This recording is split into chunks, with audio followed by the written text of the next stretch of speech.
और प्यारी साथ संगत जी, मैं विनोद लंदन से आज फिर आप सबसे मुखातिब हूँ और आज आपके समक्ष पूज्य मुनीर साहब जी द्वारा संकलित ग्रंथ रूहानी मस्त वाणी के वचन रखने जा रहा हूँ और उम्मीद करता हूँ कि मेरे सभी भाई बहन इन वचनों को गौर से सुनेंगे और लाभ उठाएंगे। और आज कल से आगे वचन नंबर 391। पौधा श्रृंगार करके ते प्रेम रस दा तंबूल चूस के पौधा भोजन करे ते मन तन कुर्बान मस्ताना बोले जो सावन शाह निरंकार पर करे और तन मन में उनकी यादगिरी बिना कोई चीज़ न रखे। ऐसे इंसान के ऊपर मस्ताना अपने इश्क प्रीतम को हर वक्त बोलता रहता है। ऐसा इंसान मस्ताना गुनाहगार को रोज़ रोज़ दो, उनके दर्शन करा, उनके मुट्ठे देवा, उनको रोटी बनाकर खिला के उनके जूठे बासन मला। ऐसी आस मेरे सावन शाह सतगुरु ने सिरसा में पहुंचाई कि शिव ब्रह्मा विष्णु देवी देवते को नहीं हुई। वचन नंबर 392। जब मन दे अंदर किसी अलौकिक हुसन ते कशिश वाली हस्ती दा पाओ आ जावे ਤਾਂ ਉਸ ਦੀ ਲਗਾਤਾਰ ਦਿਲ ਖਿੱਚਵੀਂ ਯਾਦ ਅੰਤਰ ਵਿੱਚ ਬਣ ਜਾਂਦੀ ਹੈ, ਜਿਸ ਨੂੰ ਪਾਓ ਆਖਦੇ ਹਨ। वचन नंबर 393। विद्या को नेकी राम बोला कि बादाम पिस्ते सौगी तुमको खिलावा, तू स्कूल पढ़। विद्या ने बोला कि स्कूल पढ़कर क्या करांगा। वो स्कूल पढ़ा जो त्रिलोकी नहीं पढ़ सकती।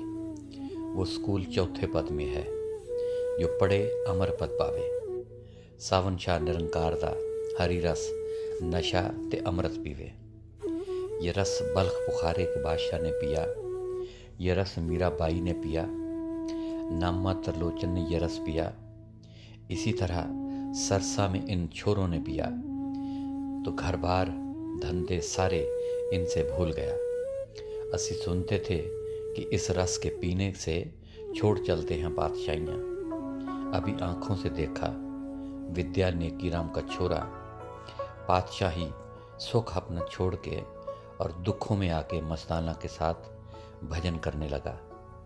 गोविंद महात्मा लाखों रुपए की पातशाही छोड़कर दुखों में आके नाम रस लेने लगा।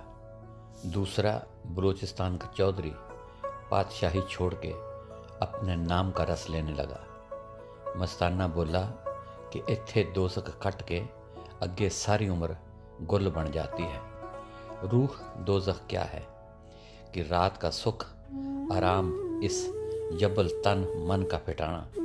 सुख क्या है कि सारी उम्र अपने वतन में आनंद बहारियों में रहना। वचन नंबर 394। रौनक राम बोला कि मुझे और नेकी राम को तो सेवा भी नहीं मिलती। रौनक बोला कि एक दिन मेरे को आधा घंटा पोथी पढ़ाई तो बड़ा आनंद आया, वो भी अब नियामत ले गया। तो मिट्ठन को भजन मंडली निकाली दिया। वो बाहर जाकर थड़े पर बैठ गया और बोले कि थड़े पर ही रहूँगा। मस्ताना बोलता है कि वाह वाह नसीबा दा जेड़ा यार दर पर धूना लगा कर बैठ जावे। और विद्या 3 दिन कोठी में पड़ा रहा इसी इश्क के पीछे। सीताराम 20 या 25 दिन बाहर रहा इसी इश्क के पीछे। नेकी राम 2 घंटा बिस्तरा सिर पर रखकर बाहर खड़ा रहा, दरवाजे को दोनों हाथ लगा के। प्यारा पौड़ी में 2 घंटे खड़ा था, दरवाजे पर रोता रहा। वचन नंबर 395। सो जद साधक दे मन विच भाव आ जावे उत्थे पाओ अवश्य उपज आउंदा है। इसे बिना सच्ची भगती नहीं बनती। वचन नंबर 396। परमार्थ विच पहली शर्त भगती प्रेम या इश्क ਦਾ ਹੋਣਾ ਹੈ। ਇਹ ਕਹਿਣ ਨੂੰ ਤਾਂ 3 ਅੱਡੋ ਅੱਡ ਨਾਮ ਹਨ, ਪਰ ਇਹਨਾਂ ਦਾ ਰੂਪ ਇੱਕੋ ਹੈ। ਭਗਤੀ ਤੇ ਪ੍ਰੇਮ ਇੱਕ ਹੁੰਦੇ ਹੋਏ ਵੀ ਇਹਨਾਂ ਦੀ ਹਾਲਤ ਵਿੱਚ ਕੁਝ ਭੇਦ ਹੈ। ਇੱਕ ਬੇਇਖਤਿਆਰ ਰੋਹੜ ਜਾਂ ਕਸ਼ਿਸ਼ ਹੈ ਜੋ ਆਪਣੇ ਪ੍ਰੀਤਮ ਵੱਲ ਖਿੱਚ ਕੇ ਲੈ ਜਾਂਦੀ ਹੈ ਤੇ ਪ੍ਰੀਤਮ ਵਿੱਚ ਰਸਾਈ ਤੇ ਉਸ ਵਿੱਚ ਇੱਕ ਹੋਣ ਦੀ ਮਸਤੀ ਦਾ ਨਾਮ ਹੈ। ਪ੍ਰੇਮ ਪ੍ਰੀਤਮ ਦੇ ਅੰਦਰ ਘਣੇ ਤੇ ਇਕਾਗਰਤਾ ਦੇ ਰਸ ਵਿੱਚ ਜਾਗ ਉੱਠਣ ਤੇ ਭਗਤੀ ਤੇ ਆਦਰਸ਼ ਦੀ ਪੂਰਨਤਾ ਦਾ ਨਾਮ ਹੈ। ਵਚਨ ਨੰਬਰ 397। ਪ੍ਰੇਮ ਮਾਲਕ ਦੀ ਸੱਚੀ ਨਮਾਜ਼ ਹੈ। ਮਸਤੀ ਦੇ ਆਲਮ ਵਿੱਚ ਇੱਕ ਵਾਰੀ ਮਨ ਦੀ ਮਾਲਾ ਫੇਰਨ ਨਾਲ ਦਿਲ ਵਿੱਚ ਉਸ ਦਾ ਸਿਮਰਨ ਤੇ ਅੱਖਾਂ ਵਿੱਚ ਉਸ ਦਾ ਧਿਆਨ ਵਸ ਜਾਂਦਾ ਹੈ। ਰੋਮ ਰੋਮ ਦੀ ਜ਼ੁਬਾਨ ਨਾਲੇ ਹੀ ਬੋਲ ਉੱਠਦੀ ਹੈ ਤੇ ਨੈਣ ਛੇਬਰ ਲਾਈ ਜਾਂਦੇ ਹਨ।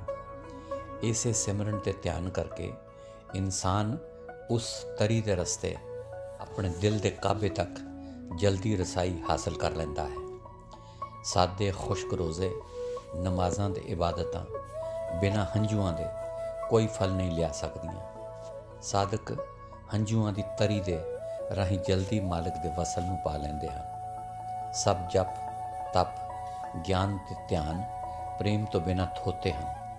ਪ੍ਰੇਮ ਤੋਂ ਵਾਂਝੇ ਸਾਧਨ ਮਾਲਕ ਦੇ ਭੇਦ ਪਾਣ ਤੋਂ ਖਾਲੀ ਤੇ ਖਾਲੀ ਰਹਿ ਜਾਂਦੇ ਹਨ ਤੇ ਮਾਲਕ ਦੀ ਸੱਚੀ ਭਗਤੀ ਨੂੰ ਨਹੀਂ ਪਾ ਸਕਦੇ।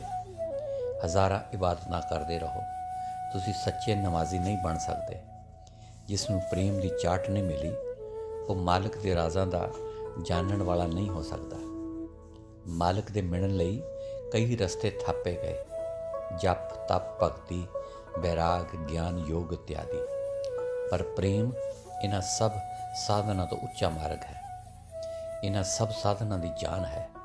ਇਹਨਾਂ ਸਭ ਸਾਧਨਾਂ ਵਿੱਚ ਇੱਕ ਪ੍ਰੇਮ ਦੀ ਲਾਗ ਹੈ ਜੋ ਇਨਸਾਨ ਨੂੰ ਮਾਲਕ ਤੱਕ ਪਹੁੰਚਾਉਣ ਦਾ ਮੁੱਖ ਕਾਰਨ ਹੈ। ਜੋ ਸਾਧਨ ਪ੍ਰੇਮ ਦੀ ਰੰਗ ਤੋਂ ਖਾਲੀ ਰਹਿੰਦੇ ਹਨ, ਉਹਨਾਂ ਤੋਂ ਕੁਝ ਪ੍ਰਾਪਤ ਨਹੀਂ ਹੋ ਸਕਦਾ। वचन नंबर 398। भजन मंडली प्रेम का वर्णन करती है। प्रेमी या आशिक कौन है? जो भगती दो अग्नि ते बिरहां दी कुठाली विचों मालिक तो छुट होर सब ख्यालां दियां मैलों तो साफ उचक्का होवे। उसका मन हरि दर्शन नूं बहुत तड़फदा है, जिस तरह प्यासा जल बिना आतर हुंदा है। उसके मन तन अंदर हरि दा प्रेम बाण हो के लगा है। उसका सच्चा प्रीतम ते मित्र सिवाए हरिपुरख सुजान दे होर कोई नहीं रहिंदा। प्रेमी दी प्रीत लोक ते परलोक सब पासों टुट के मालक दे चरण कमलों नाल जुड़ जाती है। नियामत राम बोलता है कि सच्ची प्रीत सावन शाह से जोड़ी होर सब से संग तोड़ी। उसका अंदरों नेह मालक नाल लग जाता है ते उस तों छुट होर सब ने कूड़े पासते हैं। उसनों जब प्रीतम ना दिसे कपड़े ते भोजन फिक्के लगते हैं। प्यारा बोलता है कि जब तक प्रेमी के अंदर श्वास है तब तक सावन शाह निरंकार दी यादगिरी करे ते प्यारे प्रीतम नाल मिले रहने की कोशिश करता रहे। रात दिन प्रीतम दे प्यार भरी लगन विच जागदा रहिंदा है। वचन नंबर 399। देसराज और ईसर को मस्ताना बोला कि जाओ 11 बजे हैं, तो उन्होंने जवाब दिया कि असीं घर को ताला लगा कर आए हैं। इश्क ऐसा होना चाहिए कि वक्त भूल जाए, यार ही याद रहे। वचन नंबर 400। सांगला से एक दो प्रेमी मिले जिन्हों का कार्ड आया। उन्होंने लिखा कि अंदरूनी सच्चे पातशाह बड़ी मदद करी, नहीं तो असी जिंदे नहीं पहुंच सकते थे दिल्ली।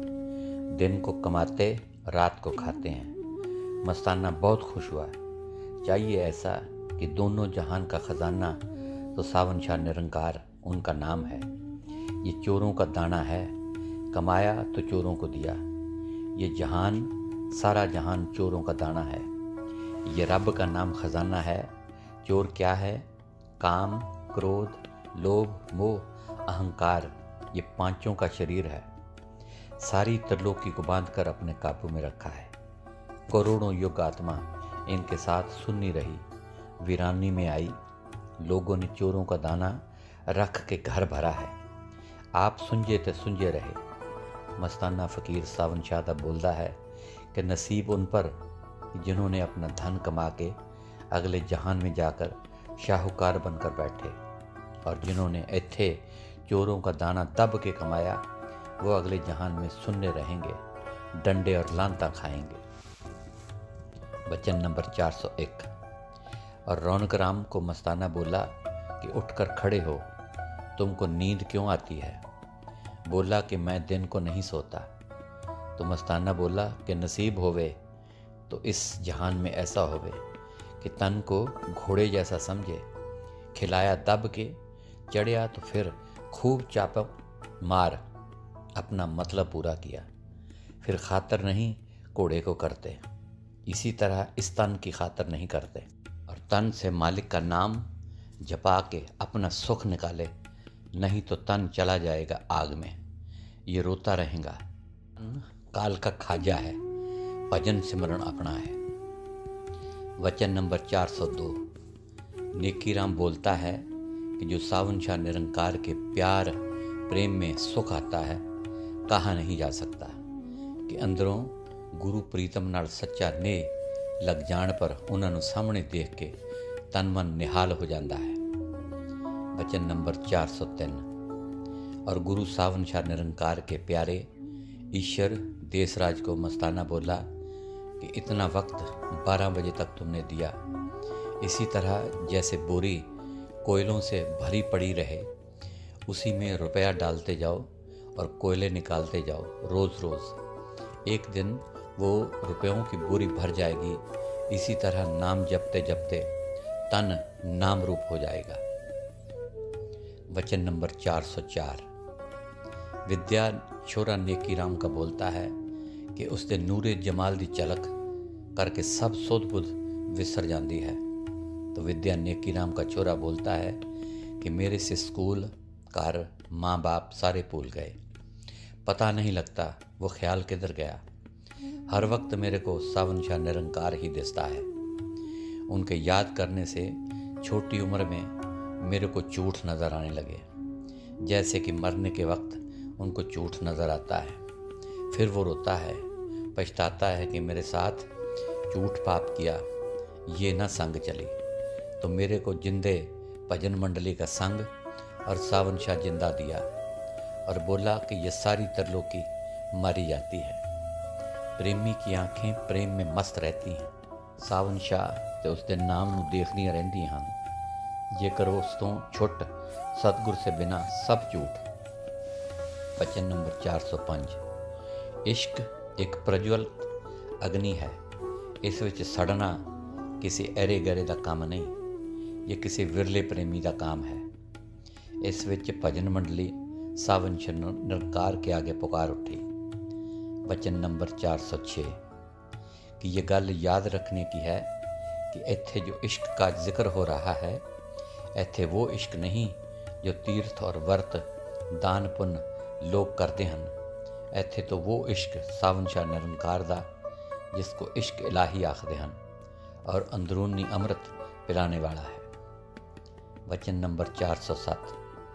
प्रेमी नू प्रीतम प्यारा है, उसनू वो लोचदा है, उसका वो पुजारी है, उस तो छुट होर कोई उसकी नज़र विच नहीं छुपांदा, यानी कि समांदा। उसके वेखण दा वो हरदम प्यासा है, उस तो बिना वो एक घड़ी भी नहीं जी सकता। विद्या नेकीराम का छोरा कि मेरे को अनेक पदार्थ तो उसनू सावन शाह निरंकार दे मिलन दी भुख नहीं उतरदी। उसकी रग रग ते मन विच प्रीतम दा प्यार सता रहा है। सावन शाह निरंकार दे दर्शन बिना उसका मन कैसे धीरज पा सकता है। प्रीतम दे दर्शन लई वो अर्ज़ां करदा है अते तरले लैंदा है कि ऐ सावन शाह निरंकार, जेकर तू साडा प्रीतम है तो अपने आप तो एक पोरी ना विछोड़। मेरी जिंद तेरे नाल अड़ के कायल हो चुकी है, तेरे दीदार कदों होणगे। ऐ प्रीतम सारी दुनिया टो लई, लेकिन ऐ प्रीतम सावन शाह निरंकार तेरे जिहा होर कोई नहीं। तू आ मेरे मूँह लग तां जो मेरे लूँ लूँ ते मन विच ठंड पवे। दुनिया विच केवल तू मेरा सज्जन है, मैं सीस उतार के तेरे दर पर टह पिया हाँ। नियामत राम बोलता है कि जिन्हां दे अंदर सावन शाह निरंकार दा सच्चा नेह है, वो प्रीतम से कैसे अलग हो सकते हैं। असी चिरां तो विछड़े पए हाँ, तू साडा आप ही मिलन दा सामान कर। जिस नूं प्रीतम दा प्रेम ਕਾਇਲ ਕਰ ਚੁੱਕਿਆ ਹੋਵੇ, ਉਹ ਉਸ ਦੇ ਬਗੈਰ ਕਿੱਦਾਂ ਰਹਿ ਸਕਦੇ ਹਨ। ਜਦ ਉਹ ਉਸ ਨੂੰ ਦੇਖਦੇ ਹਨ ਤੇ ਉਹਨਾਂ ਦਾ ਲੂ ਕੰਡੇ ਖਿੜ ਜਾਂਦੇ ਹਨ। वचन नंबर 408। भजन मंडली सारे सिरसा में प्रेमी हृदयों को ढूंढ के पकड़ के रात को साथ में ला के भजन करते हैं, क्योंकि भजन मंडली का प्रीतम विदेश है। वो भजन मंडली सुनेहा रात रौनक नाम बोलल के देते हैं कि रात केड़ी तो अच्छी होगी जो हमारा अपना देश से प्रीतम आ जाएगा, हमको प्रदेश से ले जावे। ਉਸ ਦੇ ਨੈਣ ਉਸ ਦੀ ਬਿਰਹਾ ਭਰੀ ਯਾਦ ਵਿੱਚ ਬਾਰ-ਬਾਰ ਆਉਂਦੇ ਹਨ। ਸੱਚੇ ਪ੍ਰੇਮੀ ਨੂੰ ਸਿਵਾਏ ਪ੍ਰੇਮ ਤੋਂ ਛੁੱਟ ਕੁਝ ਨਜ਼ਰ ਨਹੀਂ ਆਉਂਦਾ। ਉਸ ਦਾ ਘਰ, ਮਾਲ ਤੇ ਸਭ ਕੁਝ ਪ੍ਰੇਮ ਹੀ ਹੁੰਦਾ ਹੈ। ਉਹ ਪ੍ਰੇਮ ਦਾ ਪੁਜਾਰੀ ਹੁੰਦਾ ਹੈ। ਪ੍ਰੇਮ ਹੀ ਉਹਨਾਂ ਦਾ ਤੀਰਥ ਯਾਤਰਾ ਹੈ। ਤੀਰਥ ਜਾਂ ਹੱਜ ਦੀਆਂ ਜਗ੍ਹਾ ਜੇਕਰ ਪ੍ਰੇਮ ਤੋਂ ਖਾਲੀ ਹਨ ਤਾਂ ਉਹਨਾਂ ਦਾ ਕੁਝ ਲਾਭ ਨਹੀਂ। ਉਹਨਾਂ ਨੂੰ ਕਿਸੇ ਨਾਲ ਨਫ਼ਰਤ ਨਹੀਂ ਹੁੰਦੀ। ਉਹਨਾਂ ਦੀ ਨਜ਼ਰ ਵਿੱਚ ਪ੍ਰੇਮ ਹੀ ਹੈ। ਉਹ ਪ੍ਰੇਮ ਨੂੰ ਤਲਾਸ਼ ਕਰਦੇ ਹਨ। ਪ੍ਰੀਤਮ ਦੀ ਗਲੀ ਅੰਦਰ ਆਸਣ ਲਗਾ ਕਰ ਬੈਠਦੇ ਹਨ। ਉੱਥੇ ਹੀ ਨਮਾਜ਼ਾਂ ਪੜ੍ਹਦੇ ਤੇ ਸਜਦਾ ਕਰਦੇ ਹਨ। ਉਹਨਾਂ ਦਾ ਪ੍ਰੀਤਮ ਕਿੱਥੇ ਵਸਦਾ ਹੈ? ਹਰ ਜਗ੍ਹਾ ਘਟ ਵਿੱਚ ਉਸ ਦਾ ਵਾਸਾ ਹੈ। ਮਾਲਿਕ ਸਾਵਨਸ਼ਾਹ ਨਿਰੰਕਾਰ ਦਾ ਪ੍ਰੇਮ ਹੀ रूप है जो हर जगह समाया होया है। प्रेम करने से अहंकार निकल जाता है। ਅਪਾਰ ਮਾਲਕ ਦੇ ਪ੍ਰੇਮ ਵਿੱਚ ਮਸਤ ਰਹਿੰਦਾ ਹੈ। ਪ੍ਰੇਮੀ ਨੂੰ ਪ੍ਰੇਮ ਦੇ ਮੁਕਾਬਲੇ ਵਿੱਚ ਕੋਈ ਚੀਜ਼ ਨਹੀਂ ਆਉਂਦੀ ਹੈ। ਪ੍ਰੇਮ ਦੀ ਦੌਲਤ ਦੇ ਅੱਗੇ ਦੁਨੀਆ ਦੇ ਸਭ ਖਜ਼ਾਨੇ ਤੁੱਛ ਨਜ਼ਰ ਆਉਂਦੇ ਹਨ। ਦੀਨ ਦੁਨੀਆ ਸਾਰਾ ਸਾਵਨਸ਼ਾਹ ਨਿਰੰਕਾਰ ਕੋ ਜੋ ਪ੍ਰੇਮੀ ਕੁਰਬਾਨ ਕਰਦੇ ਹਨ। ਸੱਚ ਹੈ, ਕਿਸੇ ਨੇ ਮੁਹੱਬਤ ਦਾ ਪਿਆਲਾ ਸਾਵਨਸ਼ਾਹ ਨਿਰੰਕਾਰ ਦੇ ਵਿੱਚੋਂ ਘੁੱਟ ਪੀਤਾ, ਅਕਲ ਤੇ ਫਿਕਰ ਸਭ ਭੁੱਲ ਜਾਂਦੇ ਨੇ। ਪ੍ਰੇਮੀ ਉਸ ਪਰ ਸਭ ਕੁਝ ਕੁਰਬਾਨ ਕਰ ਦਿੰਦਾ ਹੈ। ਉਸ ਦਾ ਦੀਨ, ਈਮਾਨ, ਜਾਨ, ਪ੍ਰਾਨ ਪ੍ਰੀਤਮ ਹੀ ਬਣ ਜਾਂਦਾ ਹੈ। ਉਸ ਦੀ ਲਗਨ ਵਿੱਚ ਲੋਕ ਪਰਲੋਕ ਨੂੰ ਭੁੱਲ ਜਾਂਦਾ ਹੈ। ਉਹ ਖੁੱਲ੍ਹਮ ਖੁੱਲ੍ਹਾ ਪੁਕਾਰ ਕੇ ਕਹਿੰਦਾ ਹੈ, ਇਹ ਕਹਿ ਕੇ ਖੁਸ਼ ਹੁੰਦਾ ਹੈ ਕਿ ਉਹ ਹੁਣ ਨਿਰੋਲ ਪ੍ਰੇਮ ਦਾ ਬੰਦਾ ਬਣ ਗਿਆ ਹੈ। ਦੋਨੋਂ ਜਹਾਨ ਕੇ ਜੇਲ੍ਹ ਸੇ ਆਜ਼ਾਦ ਹੋ ਗਿਆ ਹੈ। ਪ੍ਰੇਮੀ ਪ੍ਰੀਤਮ ਦੇ ਰੰਗ ਵਿੱਚ ਰੰਗਿਆ ਜਾਂਦਾ ਹੈ। ਉਸ ਦੀ ਜ਼ਾਤ ਸਾਵਨਸ਼ਾਹ ਦੀ ਜ਼ਾਤ ਹੋ ਜਾਂਦੀ ਹੈ। ਬਾਹਰ ਵਾਲਿਆਂ ਰੰਗਾਂ ਤੋਂ ਆਜ਼ਾਦ ਹੋ ਜਾਂਦਾ ਹੈ। ਮਸਤਾਨਾ ਫਕੀਰ ਸਾਵਨਸ਼ਾਹ ਦਾ ਬੋਲਦਾ ਹੈ ਕਿ ਅਸੀਂ ਬੰਦੇ ਪ੍ਰੇਮ ਦੇ ਬਣ ਜਾਵਾਂਗੇ ਜਾਂ ਬਣ ਗਏ ਹਾਂ। ਮਨ ਜਾਂ ਨਫਸ ਨੂੰ ਤਰਕ ਕਰ ਦੇ, क्योंकि इसका ताल्लुक तन मन से न रहे। निरोल सावनशाह निरंकार या उसके नाम का ताल्लुक रहे और उसके नशे में यादगारी वाले में गर्क हो जावे। उसकी धुन ਵਿੱਚ वो सदा जींदा रहता है। उसनूं दीन धर्म की कोई गरज नहीं रहिंदी है। वचन नंबर 409। भजन मंडली दर्द की बातां वर्णन करती है। प्रेमी कभी न साकत होवेंगे, तू न साकतों के साथ मिल के जावीं। भजन के अंदर जिंदा मरने में प्रीतम अपना सावनशाह मिले तो मरने से हरगिज़ नहीं डरना चाहिए। मस्ताना फ़कीर सावनशाह बोलता है कि दोनों जहान में वो ख़राब हो जाएंगे जो बेच कर खाते हैं। जिथे अच्छा पदार्थ मिले बड़े प्रेम से खूब सत्संग ऊंची आवाज़ से करते हैं कि दूध या कोई अच्छा भोजन मिले मगज़ में दर्द पड़ गया।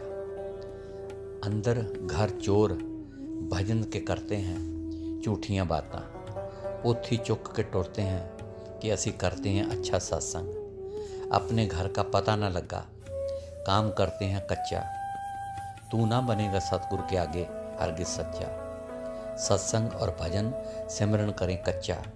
सारी उम्र अंदर तो यार ना लभ्या, तू अपना घर लुटा के छड्या। मिल के बैठा है ठगा, कब तक करोगे ये संग खट्टा। कब तक बनोगे अपने प्रीतम के आगे सच्चा। रात दिन ख्वाहिशां रखें अंदर प्रीतम के आगे बना कच्चा। लानत है तुम्हारी ज़िंदगी को, ना खट्या इत्थे सच। सच बिना हो गया तू बर्बाद। मस्ताना फ़कीर सावनशाह बोले कि तू सच अपने अंदर में न तोलें। नीयत तेरी फिर गई, फंसा तू मन के जाल में। सत्संग तो सारी दुनिया कर सकती है, भजन सिमरन तो सारी दुनिया कर सकती है। जो अपने अंदर से दुश्मन अहंकार तरलोकी का शेर उनको तू ना निकाला, बन जाएगा एक दिन तुम खे। अगर तू इस अहंकार रूपी शेर को निकालता तो तू बन जाता शेर। चला जाता तू अपने प्रीतम के घर में, पाता तू फेरा, समझता तू अंदर में मेरे अंदर था कोई मज़ा, बहारियाँ आनंद ते खुशबुएँ ते खुशियाँ। फिर तू तन तन करता सावन शाह निरंकार। बेशक मेरा मुर्शद पूरा, जिसने लाया अंदर ज़हूरा, जिसने प्रेम पैदा न किया वे दोनों जहान में मारे गए। प्रेमी रात को प्रीतम के वास्ते लहू रोते हैं और दुनिया उनके ऊपर मखौल करती है कि ये जाएंगे बहुत नरकों में। जो दुख सुख वो मालिक मिले तो उनसे न डरे, जान जिंदा कुर्बान करनी चाहिए, जीते हासिल करना चाहिए रंग इलाही। वो सावन शाह निरंकार का दरगाह बेपरवाह है, उत्थे रात दिन रो रो के हाजिरी भरना चाहिए। सो गुरु प्यारी साध संगत जी, आज के लिए इतना ही। कल फिर पूज्य मनीष साहब जी द्वारा संकलित ग्रंथ रूहानी मस्तवाणी के वचन आपके समक्ष रखूँगा। तब तक के लिए इस नाचीज़ को इजाज़त दीजिए और मेरी दोनों हाथ जोड़कर प्यार भरी धन धन सतगुरु तेरा ही आसरा, हाजिर नाजर जिंदा राम तेरा ही आसरा कबूल फरमाएं।